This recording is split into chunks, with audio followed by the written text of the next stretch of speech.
bem-vindo a está mais em um casa estudo de ou não sei onde você Daniel. está. Nós chegamos aqui agora à nossa 12ª lição da Escola Sabatina sobre o livro de Daniel. E hoje nós estamos aqui com os nossos convidados. Marcos, tudo bem, Marcos? Seja bem-vindo ao nosso estudo mais uma vez. Obrigado. E com o pastor Eliandro, tudo bem, Eliandro? Tudo bem. Seja bem-vindo também. Obrigado. E você também é muito bem-vindo a comentar através das nossas redes sociais. Se você quiser comentar, fazer uma pergunta de acordo com o estudo, algum outro comentário, você pode fazer através do Facebook da nossa igreja, que é facebook.com/Conexão 7 Curitiba, do jeitinho que aparece aí para você na tela, Conexão 7 Curitiba. E se você quer estudar essa lição, se você quer ter acesso ao texto que nós vamos estar discutindo aqui agora, você pode acessar gratuitamente através do site www.mais.cpb.com.br. Também aí aparece o endereço para você, é online e é gratuito, então você pode acompanhar com a gente também através do texto do guia de estudo, tá bom? E agora nós vamos pedir uma oração para que o Marcos, por favor, faça uma oração para que Deus abençoe o estudo de hoje. Senhor Deus, nós agradecemos pelo privilégio de podermos abrir a Tua Palavra, estudá-la e ver ali revelada a Tua bondade, o Teu amor, a Tua misericórdia pelo Teu povo durante todas as épocas. Que ao relembrarmos agora o estudo de Daniel 11, que nós possamos também sentir a Tua proteção, a Tua mão forte sobre o destino desse mundo. O Senhor revela aos Seus filhos, já naquela época revelou aos Seus filhos o desfecho da história, que no final o Miguel e seus anjos venceriam o dragão. Obrigado porque o Senhor nos dá evidências para crermos e nos atrai com amor infinito. Nós pedimos a Tua luz sobre isso tudo, por Jesus, amém. Amém, Senhor, amém.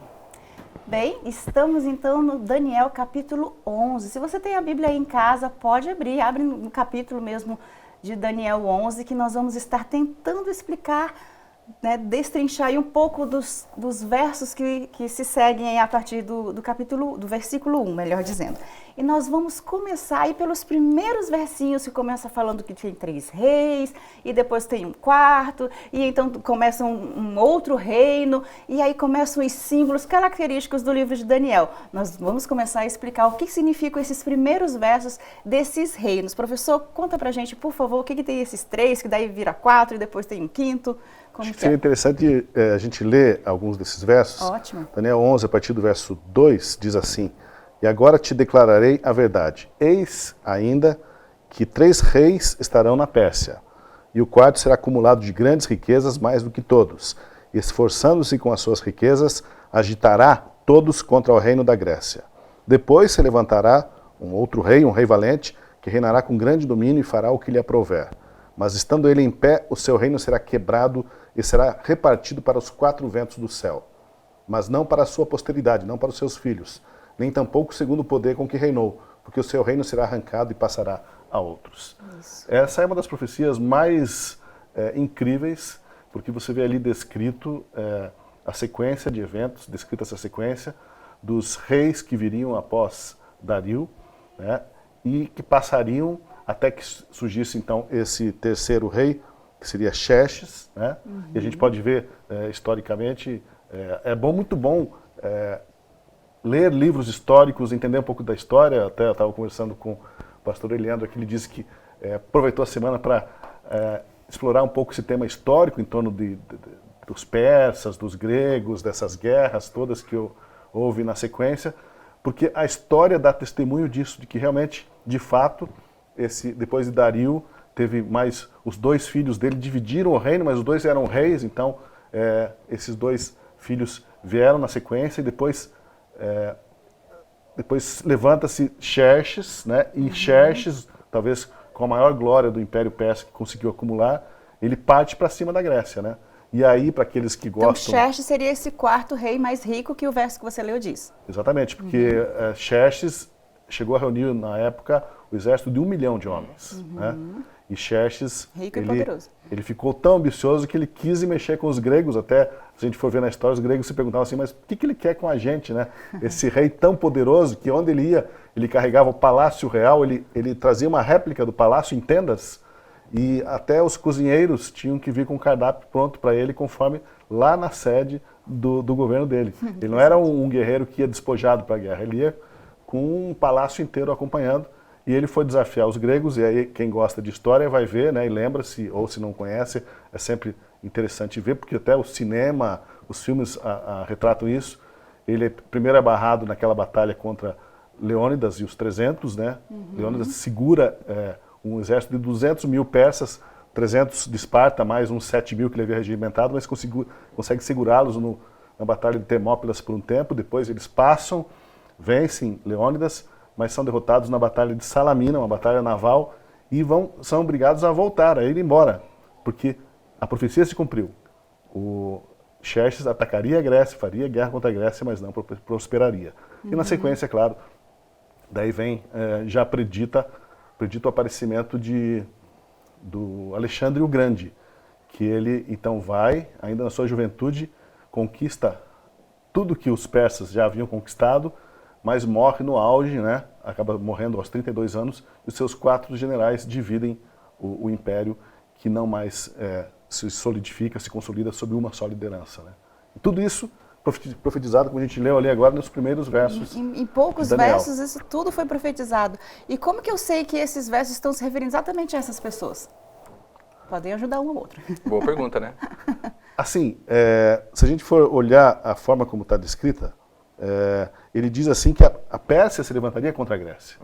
E houve isso. Então não tem... antes não havia acontecido nada disso, né?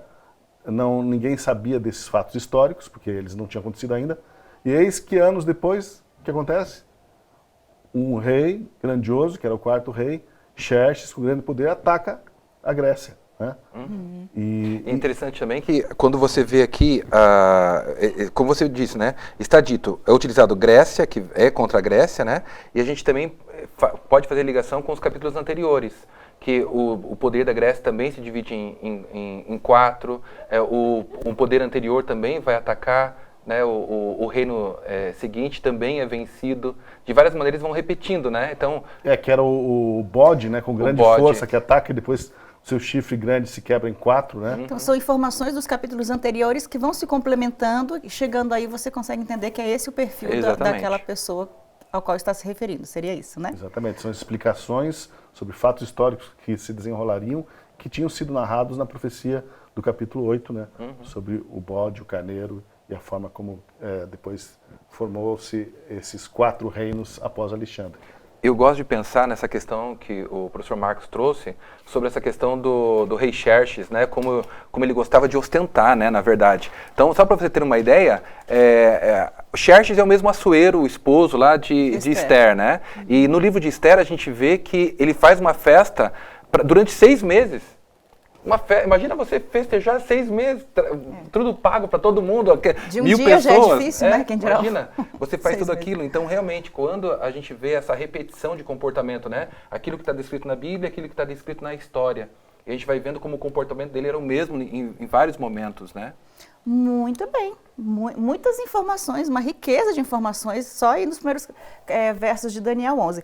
Mas a partir do verso 5, você que está com a sua Bíblia aí pode acompanhar, a partir do verso 5 começa uma descrição de lutas e batalhas entre os reinos do norte e do sul. Explica pra gente, por favor, porque são várias batalhas, são vários versos falando uma hora é o norte, a outra hora é o sul. O que significa tudo isso? Legal. Então, a maior parte desse capítulo aqui, a ideia dele vai ser o seguinte, vai ser o Império Grego se dividiu em 4. Só que o foco agora da profecia está em 2 reinos, ok? Esses 2 reinos agora é o reino do norte e o reino do sul. Por quê? Porque no meio entre os 2 está Israel. Então, se você olhar no mapa, você vai perceber o seguinte: Egito está aqui, Babilônia está aqui, Israel está aqui, e aqui Israel você fica no meio. Exatamente, é um corredor. Então, para você chegar no seu inimigo, tem que passar por Israel. E além disso, para você poder assumir todo o mar Mediterrâneo, que era um ponto estratégico, você precisa assumir o controle de toda a Judéia.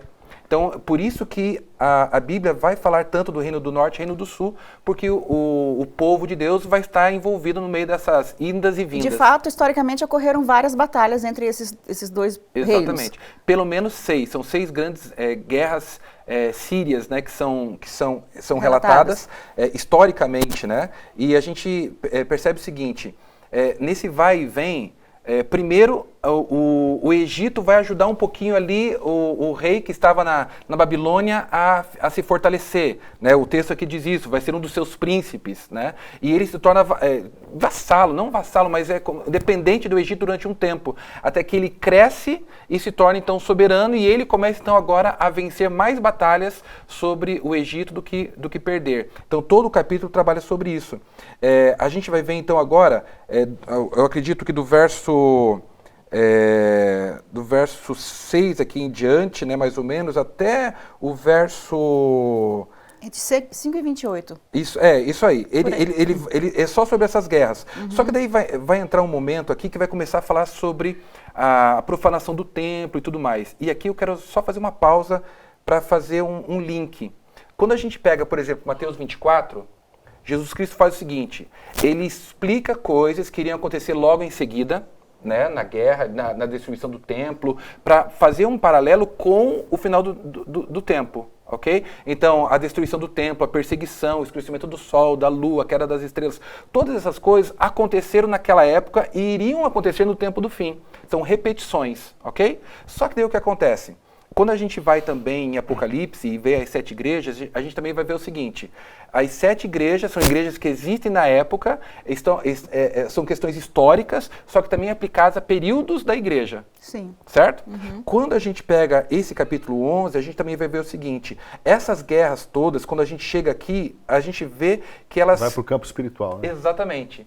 Acontece historicamente, porque Antíoco vai entrar em Babilônia, vai entrar em Jerusalém, vai profanar o templo, vai colocar um outro sacerdote, um sumo sacerdote que não era da linhagem de Arão, ou seja, vai retirar, aqui diz, o príncipe da aliança, né? Ele tira esse sumo sacerdote, coloca um outro que não era da linhagem dos sumos sacerdotes, ou seja, tudo que aconteceu historicamente, ele vai depois aplicar para o futuro, em relação a Jesus Cristo, o príncipe da aliança, o sumo sacerdote, o verdadeiro sumo sacerdote, a profanação do templo te retirando o sacrifício contínuo, ou seja, impedindo agora que as pessoas vão diretamente a Jesus para ter o perdão dos seus pecados.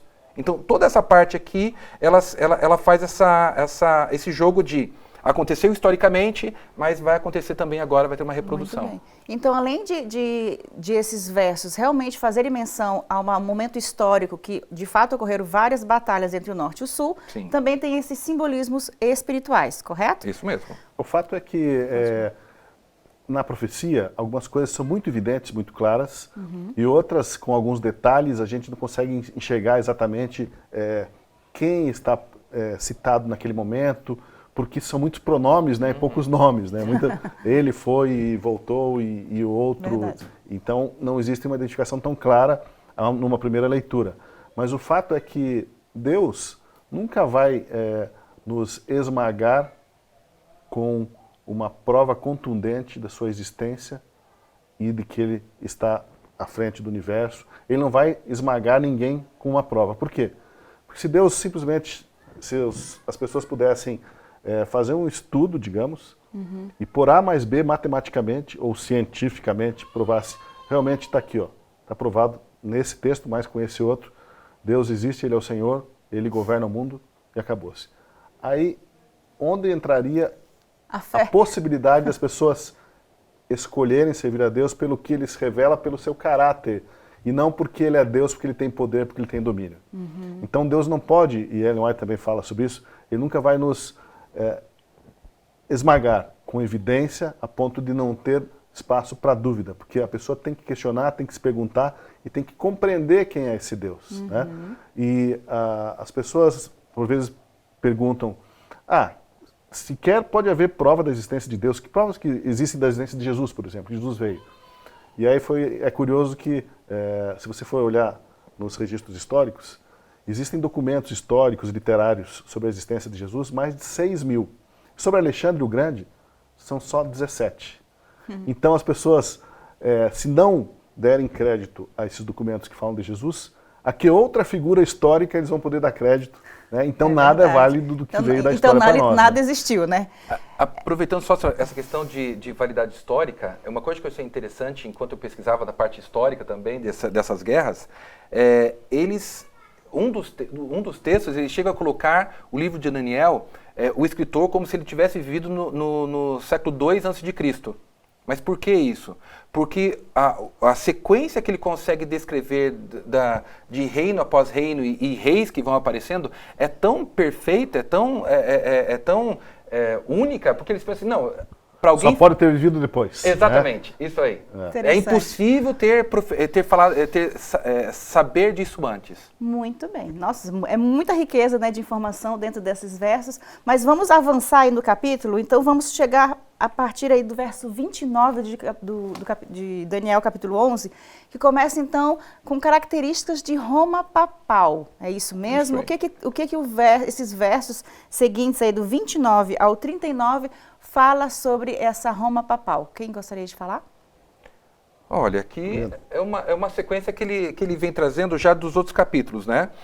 Aqui, por exemplo, no verso 31, então vai profanar o santuário, a fortaleza. Fortaleza aqui nesse capítulo é uma palavra para santuário, tá bom? Ele diz aqui, então, vai profanar o santuário, isto é, a fortaleza. Então, toda vez que você vê aqui nos outros momentos fortaleza, se refere a templo. E vai tirar o sacrifício contínuo e vai estabelecer a abominação desoladora. A partir do momento histórico, quando então agora a igreja romana ela assume o poder, a gente vai ver uma situação que está acontecendo. Jesus Cristo, que deveria ser, que é aquele que perdoa os pecados, que intercede por nós, nesse novo sistema religioso ele é deixado de lado. Agora, seres humanos investidos de um sacerdócio, então agora recebem a autoridade da igreja instituída para poder então agora perdoar o pecado, para ser os intercessores. Só eles, né, através deles ou daqueles que eles definem, você é capaz de chegar até Deus. Então, nesse novo sistema, você não consegue chegar a Deus. Você não consegue fazer uso de Jesus, você precisa de outros meios, sejam de santos, sejam de relicários, seja de outras situações, enfim. Mas aqui então agora é isso, Jesus Cristo está sendo deixado de lado e agora um sistema de sacerdócio está sendo colocado no lugar de Jesus Cristo. E lembrando, como aqui, olha, no verso 21, né, diz que aquele sumo sacerdote seria retirado e colocado um outro que não tinha dignidade real. Então é isso que acontece profeticamente. Jesus Cristo, ele é o sumo sacerdote. Só que vem agora este homem vil, certo? Investido de uma capa religiosa, ele diz, não, agora o sumo sacerdote eu estou deixando de lado, como aconteceu na história lá no passado, e agora eu estou colocando um outro no lugar, que não tem a dignidade real que Jesus Cristo tem. Mas está no lugar, foi colocado no lugar. É interessante a gente ver que tem dois tipos de profecias. Existem profecias clássicas, que são as profecias de Isaías, Ezequiel, Jeremias, e as profecias apocalípticas, como Daniel e o próprio Apocalipse. Mas qual a diferença dessas profecias? Na profecia clássica, e o exemplo talvez mais sonoro que exista, é o exemplo de Jonas. Deus vem e faz advertências e profecias dizendo, ó, se vocês não fizerem, se vocês insistirem, se desviarem, continuarem nesses caminhos, acontecerá tal coisa. E Jonas falou para Nínive, e era uma profecia que envolve uma questão condicional, né? A pessoa, afinal, um Deus que governa os seus filhos com o livre-arbítrio e ama a liberdade de seus filhos, o poder de escolha mais do que tudo, ele precisa também que as profecias estejam condicionadas a como eles vão reagir aos seus apelos. Com certeza. Então, são profecias condicionais. Condicionais ao comportamento humano. Isso, tanto é que Jonas, quando ele se queixa de Deus, depois que Deus não destruiu Nínive, porque eles se arrependeram e buscaram a face de Deus, Jonas falou assim, eu sabia que o Senhor não ia destruí-la. Por isso que eu não queria ir falar. Não é que ele estivesse com medo ainda que os ninivitas e os assírios fossem terríveis, né? Ele estava com medo também, mas ele não queria ir lá porque ele estava preocupado com a reputação dele de profeta. Eu vou lá, falo, vou adverti-los e eles se arrependem, daí Deus volta para trás. Eu sabia que o Senhor era misericordioso e não ia fazer isso. Então, exemplo de profecia clássica. E as profecias apocalípticas já são previsão de fatos que acontecerão no futuro, né? Mas sem mudança, independem de uma aceitação, de uma atitude do coração humano, mas é a história revelada, descortinada para os filhos de Deus. E por que Deus faz isso e revela o futuro para os seus filhos? Vamos imaginar, né, Eliandro, como que aquele povo de Israel vivia escravizado, subjugado, reinos fortíssimos lutando, disputando, e eles sempre como o despojo do saque, né? Como que sobrava. Eles estavam em quarto, quinto categoria, né? Eles não tinham mais nenhuma grandeza como reino terrestre. No entanto, Deus fala assim, não se preocupe, vocês são um pequeno povo, vocês ainda são o meu povo, no sentido de que eu tenho uma missão para vocês, eu voltarei, e daí a relação com o povo, o pequeno povo espiritual de Deus no fim dos tempos, Deus toma conta do seu povo, esteja ele subjugado pelos sírios, pelos assírios, pelos babilônios, pelos egípcios, ou esteja ele em pequeno número subjugado por outras forças no fim dos tempos, sendo oprimido. Deus toma conta e revela o futuro para esse povo, para que eles possam ficar tranquilizados. Como foi o caso do próprio Apocalipse, né? Qual que é a grande mensagem do Apocalipse para aqueles primeiros cristãos que estavam sendo martirizados, perseguidos, dizimados, senão assim, ó, vocês estão passando por muita dificuldade e muito sofrimento, mas olhem para o futuro. Miguel e os seus anjos já venceram o dragão. Revela o futuro para esse povo oprimido ter a segurança de que no final Deus venceu e Deus é justo e digno. Muito bem, o seu comentário é perfeito para darmos então o link aqui para o último trecho do capítulo 11, que é exatamente sobre o fim. Né? Lembrando que Daniel é o único autor da Bíblia que usa esse termo, tempo do fim, fim do tempo, e dando então essa contextualização histórica da profecia. Então, o que é esse momento do tempo do fim do tempo, e o que Daniel nos revela nesses próximos versos aí, que são os últimos do capítulo 11, entre os versos 40 a 45, você que está nos acompanhando na Bíblia, quem gostaria de falar? Só aproveitando o que eu vinha falando, no verso 35 diz assim, e alguns dos sábios cairão para serem provados e purificados, e embranquecidos até o fim do tempo, porque será ainda no tempo determinado.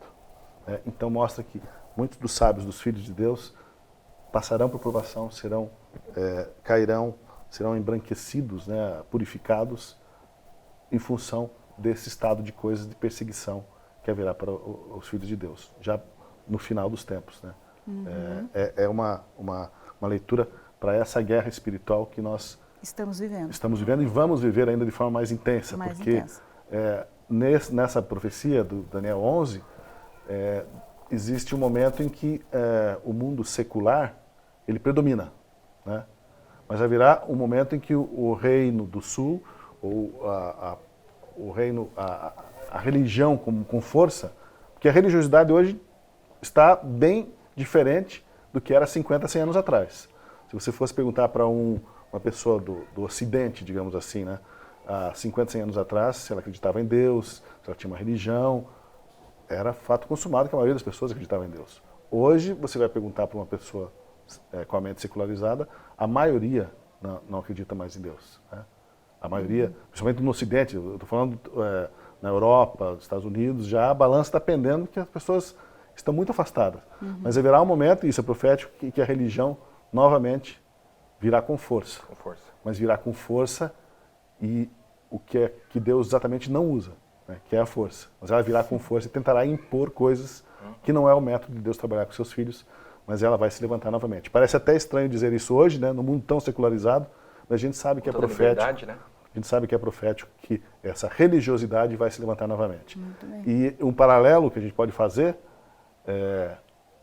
como que a gente vê o movimento profético, o pequeno povo de Deus no fim dos tempos. Quem que vai prestar atenção para eles? Nós somos tão poucos. Só lembrando do 11 de setembro de 2001. O que aconteceu? Né? Aquele ataque. Ninguém nunca tinha ouvido falar da Al-Qaeda. Né? Era um grupinho escondido numas cavernas lá. Dali a 4 dias o mundo inteiro já estava sabendo quem era, o que fazia, de onde vinha e tal. Não estou falando que a Al-Qaeda seja profética, mas é só um exemplo de como as atenções podem se voltar rapidamente para algo que até então era totalmente desconhecido. Verdade. Então as pessoas esmiuçarem, estudarem aquilo, pesquisarem aquilo. É verdade. E, aproveitando o link que o professor Marcos deu, sobre essa questão de que no tempo do fim, né, a religião ela vai se levantar com força e fazendo uso da força, né, também. No verso 40 ali diz que o rei do sul, no tempo do fim, vai se levantar contra o reino do norte, mas o reino do norte o atacará e vencerá logo depois. historicamente a gente sabe que o que marca o tempo do fim, então? Daniel está dizendo, no tempo do fim, veja, Reino do Norte e Reino do Sul é uma referência a dois poderes.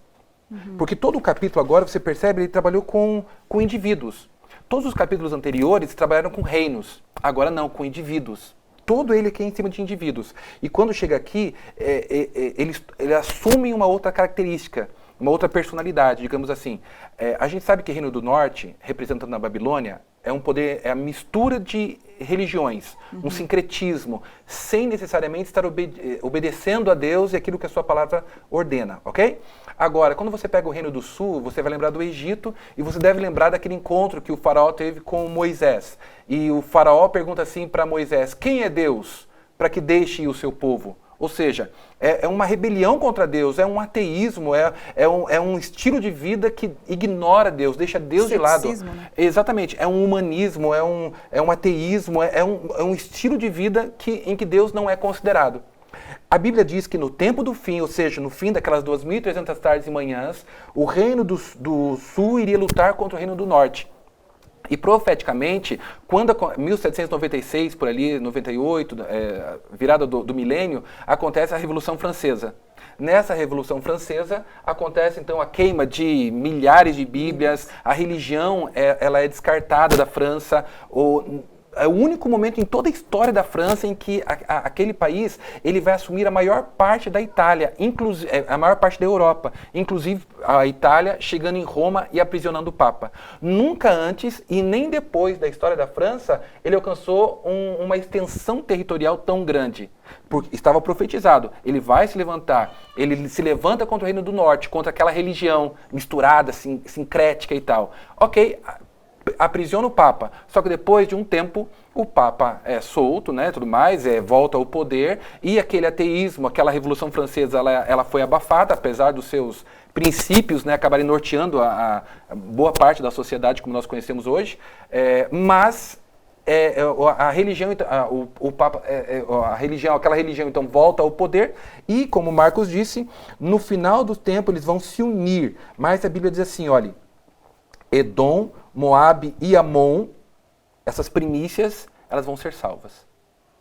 É interessante porque assim, olha... E esses significam o quê? Então, até então, todos esses capítulos a gente trabalhou com o povo da aliança, Israel, ok? Só que de repente, quando chega no tempo do fim, não é só o povo da aliança, tem mais. Você tem aqueles que não eram do povo da aliança, apesar de serem familiares. Então, Edom é dos filhos de Esaú, dos descendentes de Esaú, e Moabe e Amon dos descendentes de Ló. Ou seja, são todos familiares de Abraão de alguma maneira. Só que esses não faziam parte até então do povo de Deus. E como Marcos falou, de repente, aquilo que era desconhecido vai se tornar conhecido por todos. E nesse momento, aqueles que não estavam nem aí para as verdades pregadas, enunciadas na Bíblia, elas vão olhar para aquilo e vão dizer, é isso que eu quero. Agora eu estou entendendo a verdade. Era isso que me faltava e elas vão decidir entregar suas vidas naquele momento. As primícias de Edom, de Moabe vão estar... O povo remanescente, né, que foge à definição de uma só religião, uma denominação. Exatamente. Deus reunirá seu povo entre os judeus, entre esses que e são simbolizados por Edom, por Moabe. Exatamente. Povos de todos os lados. Exatamente. Muito bem. Nossa, é uma riqueza muito grande de informações neste capítulo, é realmente muito gostoso estudar essa questão aí profética de Daniel 11, mas para finalizar eu queria uma fala rapidinha de vocês sobre, diante de toda essa revelação histórica, quem é Deus para vocês, na visão de vocês que estudaram aí conosco essa parte da Bíblia, quem é Deus diante de tantas revelações proféticas? Para mim, Deus... ele é aquele que tem o controle completo da história. Mas, de acordo com esse capítulo, é aquele que tem a história dos indivíduos, de cada pessoa. Ele tem o controle da história da minha vida, da sua vida, da tua vida, da tua vida. Então, eu gosto disso porque é um Deus muito pessoal. Ele me conhece pelo nome. Ele é o dono do todo, mas também ali se importa com o indivíduo. Eu gosto quando você chega lá, por exemplo, aqui quando a gente estudou sobre Ciro e tal, e a profecia diz, eu chamo você pelo teu nome, te dou um sobrenome, ainda que você não me conheça. Isaías 45. Então, é esse Deus, assim, sabe, do indivíduo. Eu sei quem você é, mesmo que você ainda não me conheça. Mas eu te conheço e eu vou me revelar para você. Muito bem. Seria aterrorizante saber da existência de um Deus assim, se esse Deus fosse tirano, severo ou arbitrário, né? Porque daí, nossa, Deus conhece o fim desde o princípio, Ele sabe todas as coisas sobre você, fica quase como uma sombra, né? Se a pessoa não entender corretamente como é Deus, quem é Deus, ficaria com essa sombra sobre a sua cabeça de um ser todo-poderoso que sabe tudo e que está perscrutando os teus caminhos para saber se você faz algo errado, Ele vai te castigar, vai te punir. Muitos, infelizmente, ainda têm essa visão de Deus, de um Deus distante. Mas Jesus Cristo veio para mostrar que Deus não é assim, né? Que Deus, Ele é todo-poderoso, é onisciente, mas Ele se importa intensamente e de uma forma inigualável, e ama de forma inigualável cada um de seus filhos, né? E o mais maravilhoso sobre Deus que eu imagino é o que está escrito em Romanos 3:4. Até separei esse verso aqui que diz assim, ó, que fique provado que tu tens razão quando falas e que sejas vencedor quando fores julgado. Aqui Paulo está falando, citando Salmo 51, ele está parafraseando e dizendo que tu tens, que fique provado que tu tens razão quando falas e que sejas vencedor quando fores julgado. De certa forma, nós, seres humanos, estamos julgando a Deus. Quem está sendo julgado aqui? Quem vai ser declarado vencedor? Deus. Nas nossas escolhas pessoais, na maneira como nós nos relacionamos e respondemos ao chamado de Cristo, né, com amor, com inclusão, com misericórdia para conosco, como a gente responde a esse Deus, né? Cada ser humano será julgado, mas também está julgando a Deus. Porque Deus se apresentou ao mundo de uma forma amorosa, de uma forma misericordiosa. Ele veio, sofreu em nosso lugar, nos resgatou do pecado. E o que cada um de nós está fazendo sobre esse Deus? Como cada um de nós está julgando a Deus? Parece um pouco revolucionário, mas é isso. Nós estamos julgando esse Deus. E esse Deus grandioso se submeteu ao nosso juízo. Isso que é mais maravilhoso, né? Se submeteu ao nosso escrutínio para dizer assim, ó, vinde e arrazoemos, vejam se os meus caminhos são caminhos de vida, são caminhos de justiça, e se forem, venham comigo, porque eu amo e os quero como filhos ao meu lado. Muito bem. É maravilhoso imaginar que Deus é poderoso e dono da história, mas Ele também é o Deus que me ama individualmente, como se eu fosse o único ser da terra. Esse é o Deus de Daniel, esse também é o nosso Deus, é o seu Deus. E nós queremos convidar você a fazer seus comentários, ou se ficou alguma dúvida, para fazer através das nossas redes sociais. Temos aí o facebook.com/Conexão 7 Curitiba. Você pode deixar ali o seu comentário e nós poderemos então lhe responder, tá bom? Será muito bem-vindo. E você também é bem-vindo a participar do nosso último estudo. Nós estamos na lição 12 e então a próxima será a última, que é a 13, para terminarmos então esse lindo livro de Daniel e suas profecias. Mas agora eu convido você e convido nossos amigos e pedimos então para o Eliandro fazer uma oração e finalizarmos esse lindo estudo com a presença de Deus através da oração. Vamos orar. Pai amado, é tão bom nós termos essa certeza que seguimos, obedecemos, amamos um Deus que tem o controle de todas as coisas em suas mãos. Um Deus que nos ama de maneira única. Um Deus que se revelou a nós de maneira pessoal, através de Jesus Cristo. Um Deus que está conosco hoje, ó Pai. Nós entendemos que lutas muito grandes estão para sobrevir sobre a raça humana. Nós entendemos, ó Deus, que uma grande luta espiritual está para sobrevir sobre aqueles que temem e guardam o Teu amor e as Tuas palavras. Deus, nós queremos pedir que o Teu Espírito Santo esteja com cada um de nós, que a Tua força possa nos sustentar, que nós possamos andar nos Teus caminhos fazendo a Tua vontade e que quando o Senhor Jesus surgir nas nuvens dos céus, nós possamos olhar para o Senhor e dizer, esse é o nosso Deus a quem aguardávamos, Ele nos salvará. Amém. Deus, por favor, controla a história das nossas vidas. Amém. Nós te pedimos por Jesus. Amém, Pai. Amém. Amém. Amém. Tenha um sábado abençoado, tenha uma semana aí pertinho, bem do ladinho de Jesus e até o próximo estudo. Tchauzinho. Amém.